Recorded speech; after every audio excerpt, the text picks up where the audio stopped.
I spent 5 years working in one of the big four accounting firms in the world, KPMG. I hold a chartered accounting qualification and certified auditing qualification. 2 years ago, I made the biggest step in my life. I transitioned from accounting to coaching. Becoming an International Coaching Federation accredited coach gave me a chance to work with hundreds of people talking about the financial behaviors, talking about mindset in terms of finances, and their passion, specifically how they can solve the problems with finances when it comes to identifying and pursuing their passion. In this video, I am going to share with you 4 most important lessons you need to know when it comes to your emotional responses to money and your career. In this video, I'm going to share with you what I learned from sitting with hundreds of people making their financial decisions and how they are correlated with making their choices about their career, making a brave decision to follow their passion.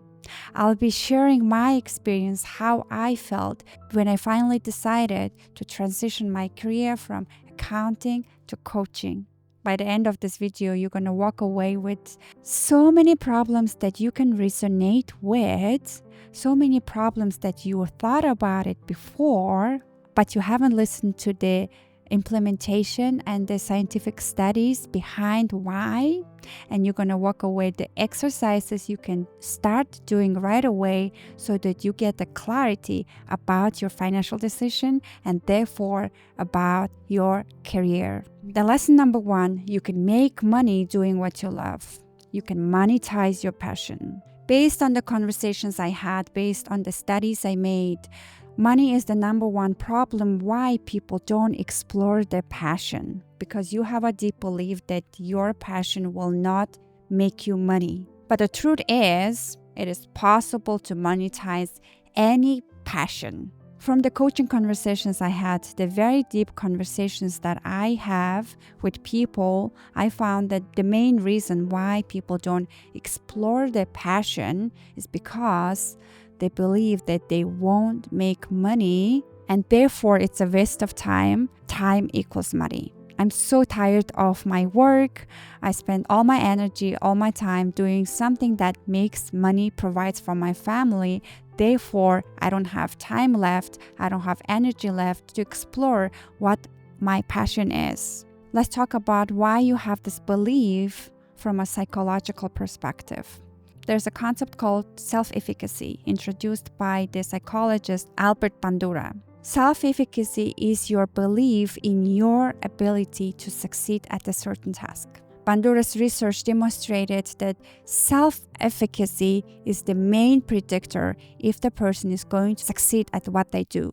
People with low self-efficacy see setbacks, problems, as a proof that things can't work. People with a high self-efficacy, when they see a setbacks, when they see an obstacles, they take it as a problems to solve. The fun fact is, people with the self-efficacy can still perform with excellence when they're working for somebody.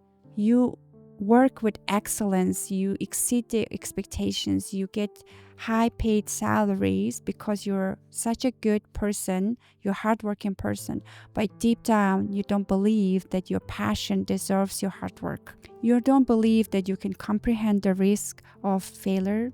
But the good news is, from my experience, from the studies, I can promise self-efficacy, self-trust, your passion that's buried deep down can be built. You don't have to be born with the personality. You don't have to be born with this fire. Kill it to give a birth to your passion, to investigate what your passion is. You can build it. And how you can do it is taking actions. I'll be talking about 2 different concepts throughout the video.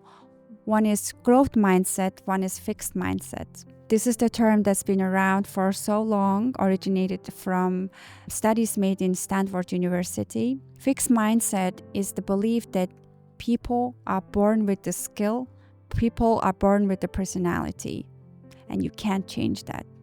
growth mindset is the belief that people can change, you can change. You can build a personality, you can change your personality, you can change your skills. And the growth mindset is the key to succeed, is the key to build things that you want. I prepared an exercise with you if you're interested in finding out if you are actually a growth mindset person or fixed mindset person. I want you to take a pen and paper or notes app in your phone and write, if I want to find out my passion, if I want to monetize my passion, eventually if I want to start working what I love doing, if you want to check, draw a column on the left side, evidences that I can't monetize my passion. On the right side, I can't monetize my passion. You can stop the video and start working right away, or you can leave it until the end. But you will find out that left-hand side that says I can't is the responses based on emotions.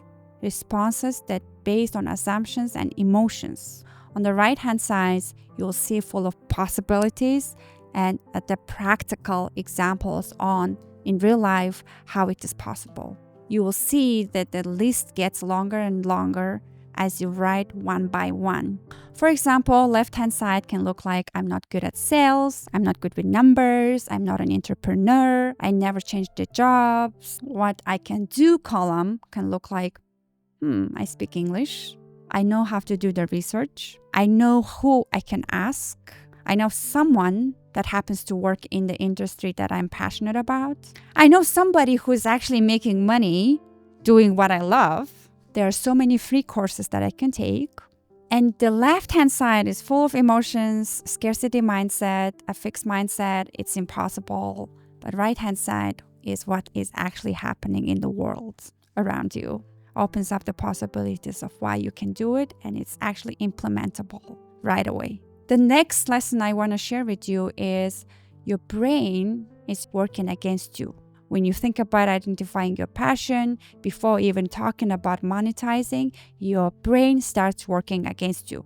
Here's an interesting point. If you believe that I can't earn money doing what I love, I'll be suffering a lot to establish what I love, establish a passion around it. I'll be suffering, I'll be compromising everything I have. Your brain is going to make sure that you are correct. This is called confirmation bias. This is a very well-documented phenomenon. Your brain has this unique skill of filtering out the information that you believe you don't need. You're going to start looking at somebody that failed. You're going to start looking at people who are suffering from making money.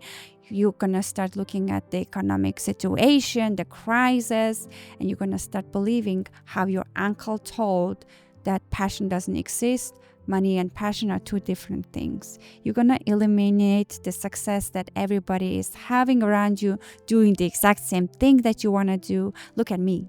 I'm surviving. I am excited. I am recording. Look how much subscribers I have. I'm happy. Somebody can look at me as a failure. She's doing the videos after videos and after videos. Nobody's watching it. But look how happy I am.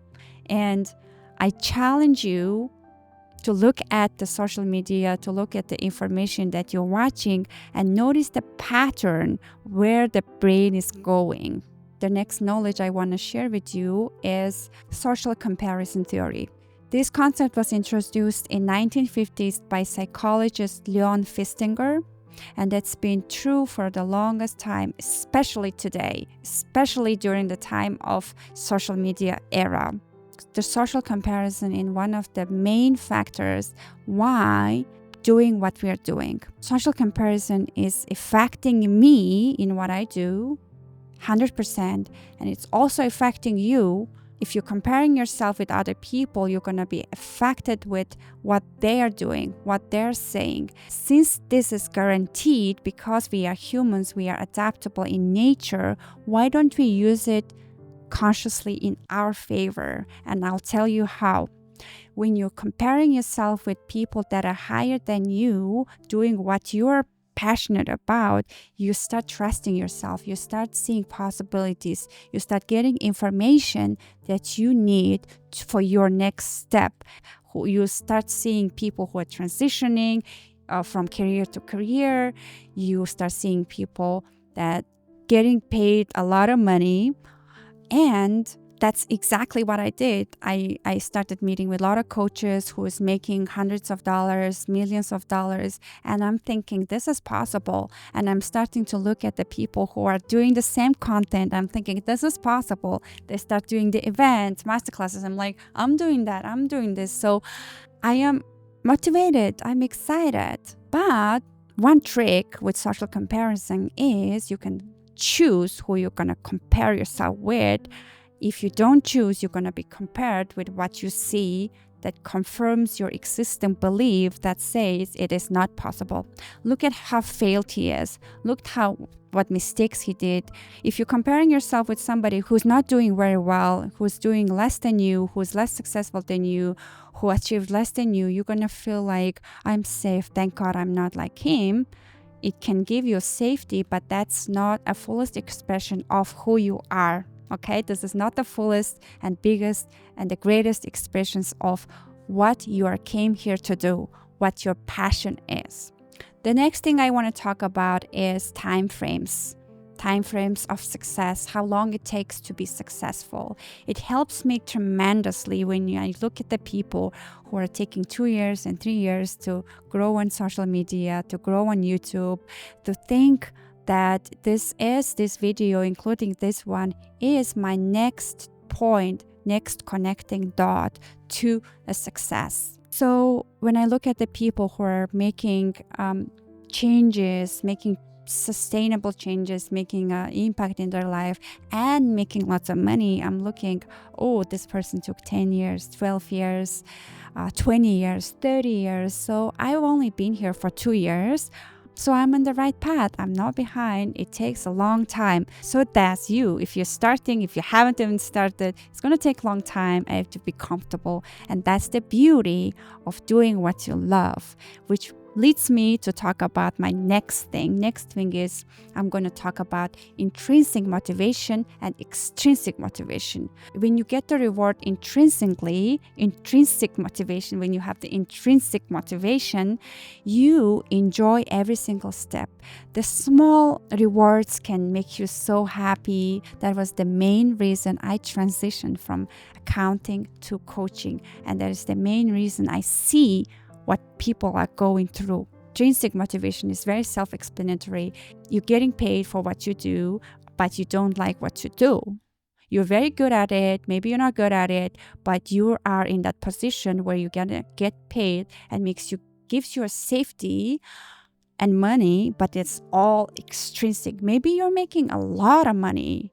Maybe you're traveling, maybe your Instagram looks good, maybe you are making somebody else happy. That's also extrinsic motivation. But intrinsic motivation is what keeps you moving, what makes you feel alive, what makes you feel purposeful, what makes you feel like I am here walking on the right path.